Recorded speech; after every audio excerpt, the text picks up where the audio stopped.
빈자리와 보상. 시몬 베유. 인간 역학.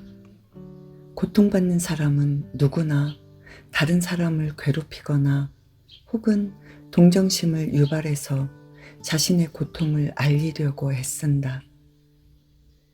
그것은 고통을 줄이기 위한 행위이며 실제 그렇게 하면 고통이 줄어든다.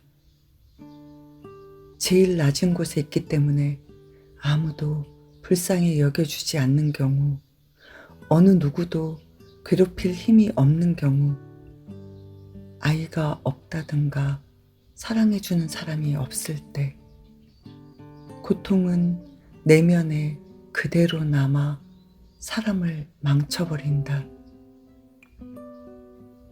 이것은 중력과 마찬가지로 거역할 수 없다. 어떻게 벗어날 수 있을까? 어떻게 중력과 같은 인간 역학으로부터 벗어날 수 있을까?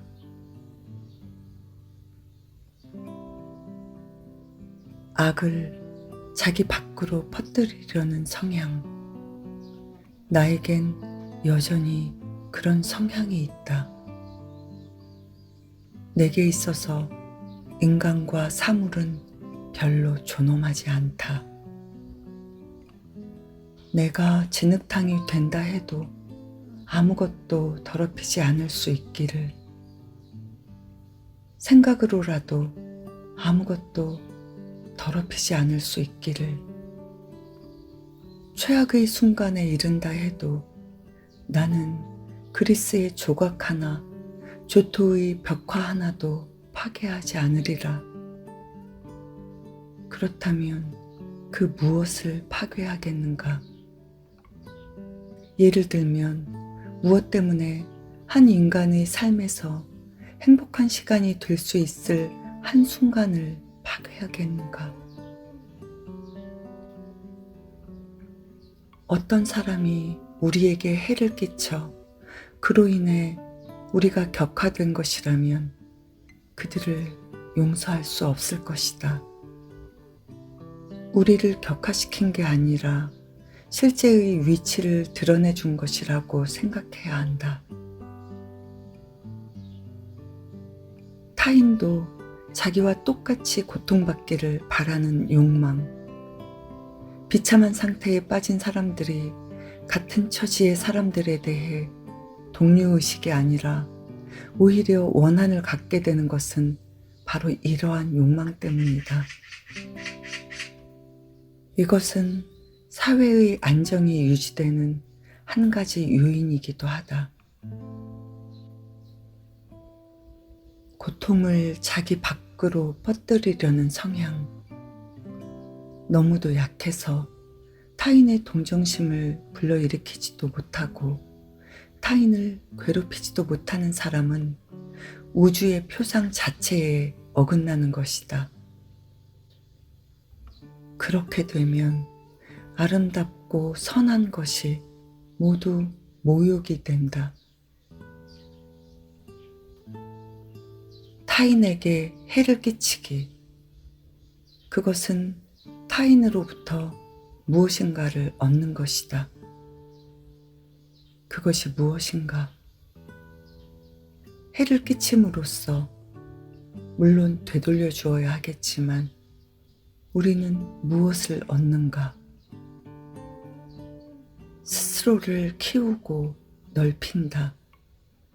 다시 말하면 타인의 내면에 빈자리를 만들면서 자기 마음속에 빈자리를 메운다. 자기는 아무런 탈이 없으면서 타인에게 해를 끼치는 것. 가령 아랫사람에게 화풀이를 하면 당한 쪽에서는 아무 말도 하지 못한다. 말하자면 써야 할 에너지를 쓰지 않고 그것을 남이 대신 쓰는 것이다. 어떤 욕망이든 부당한 방법으로 충족된 경우는 마찬가지이다. 이렇게 해서 절약된 에너지는 인해 훼손된다. 용서하기. 사람들은 용서하지 못한다. 누군가가 우리에게 해를 끼치면 우리 마음속에는 그에 대한 반응이 일어난다. 복수의 욕망은 균형을 잡기 위한 본질적인 욕망이다. 균형을 찾되 다른 차원에서 찾을 것. 스스로 이 극한까지 가야 한다. 바로 그곳에서 빈자리를 접하게 된다. 하늘은 스스로 돕는 자를 도우리라.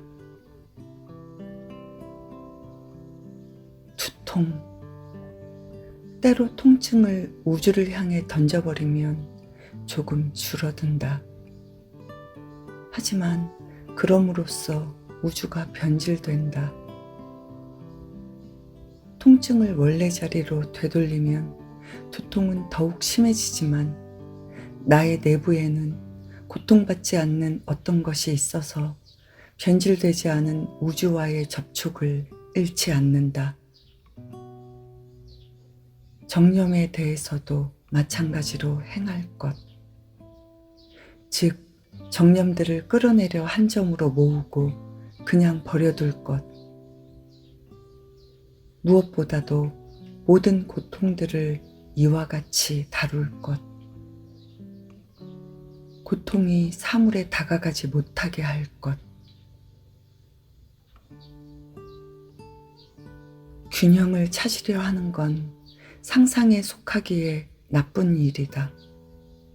복수.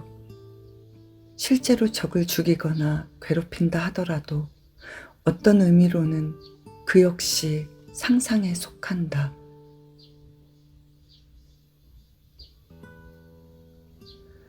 나라와 가족과 친구들을 위해 산 사람, 부자가 되기 위해 산 사람, 사회적 지위를 위해 산 사람, 전쟁이 일어나 노예로 끌려가면 그때부턴 오직 살아남기 위해 기약 없이 사력을 다해야 한다. 끔찍하고 견딜 수 없는 일이다. 그래서 아무리 하찮은 목표라도 설령 옆에서 일하는 노예를 벌받게 하는 목표일지라도 무조건 매달리게 된다. 닥치는 대로 목표로 삼는다. 모든 목표가 물에 빠진 사람이 붙잡고 매달리는 나뭇가지와 같다.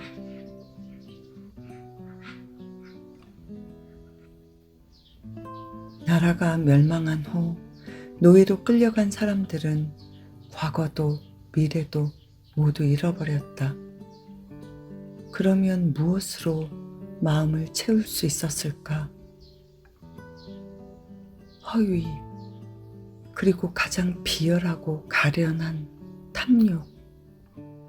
이전에는 나라를 지키기 위해서 목숨을 걸고 싸웠지만 이제는 닭 한 마리를 훔치기 위해서 십자가에 처형되는 위험을 감수한다. 틀림없이 그랬을 것이다. 그게 아니라면 그토록 잔인한 형벌이 필요하지 않았을 것이다. 그렇게 되지 않으려면 다른 식으로 자기 마음속의 빈자리를 견뎌낼 수 있어야 했을 것이다. 불행에 빠졌을 때 그 불행을 바라볼 수 있는 힘을 갖기 위해서는 초자연의 양식이 필요하다. 지나치게 가혹한 상황이 인간을 격화시키는 것은 고귀한 감정들이 주는 에너지는 일반적으로 한계가 있기 때문이다. 이러한 한계를 넘어서야 하는 상황이라면 더 많은 에너지를 갖고 있는 저급한 감정들, 두려움, 탐욕, 혹은 기록을 세우거나 외적인 명예를 얻으려는 마음의 힘을 빌려야 한다. 이러한 한계로 인해 수많은 반전이 일어난다. 선을 사랑했기에 고통스러운 길로 들어섰지만 시간이 흐르면서 한계에 이르러 결국 타락하고 마는 사람들의 비극.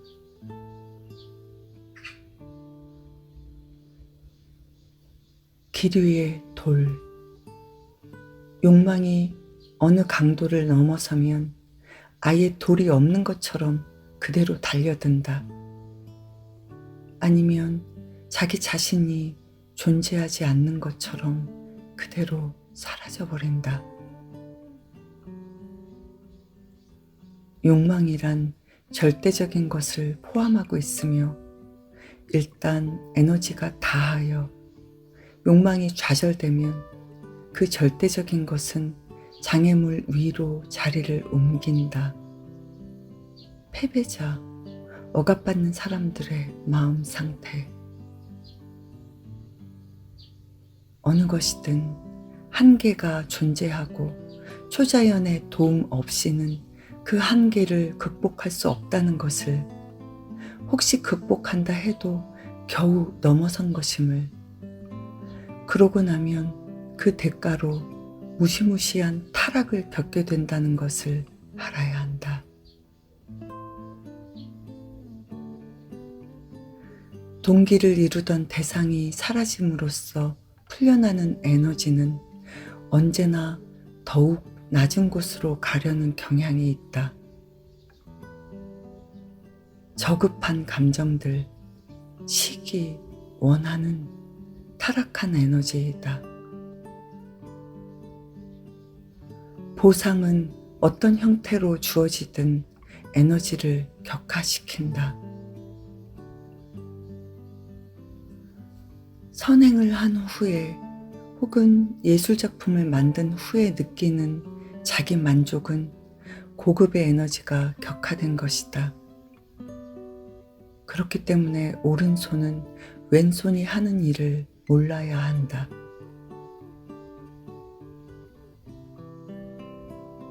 전적으로 상상으로 주어지는 보상은 기울인 노력과 정확히 똑같은 가치이다. 루이 14세의 미소.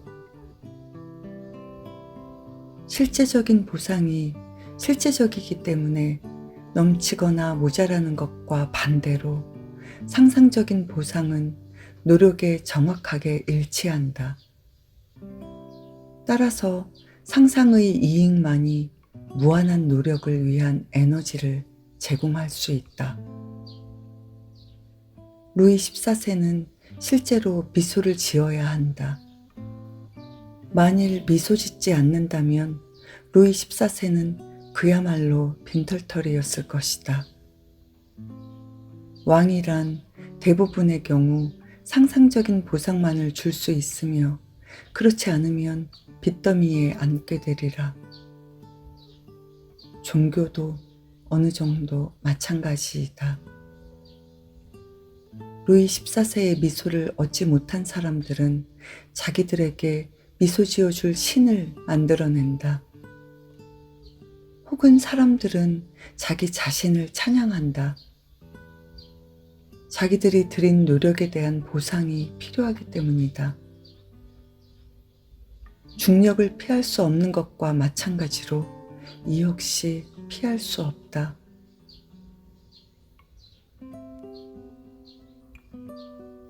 내가 사랑하는 사람이 나를 배신한다. 나는 그에게 편지를 쓴다.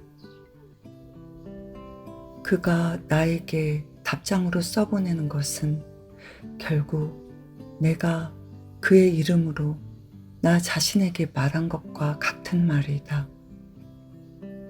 사람들이 줄 거라고 우리 스스로 상상하는 것, 사람들은 우리에게 바로 그것을 빚지고 있다. 사람들에게 이러한 부채를 면해줄 것. 실제의 그들은 우리의 상상력이 만들어낸 모습과 같지 않다는 것을 사실로 받아들일 것. 이것은 신의 자기 희생을 본받는 것이다.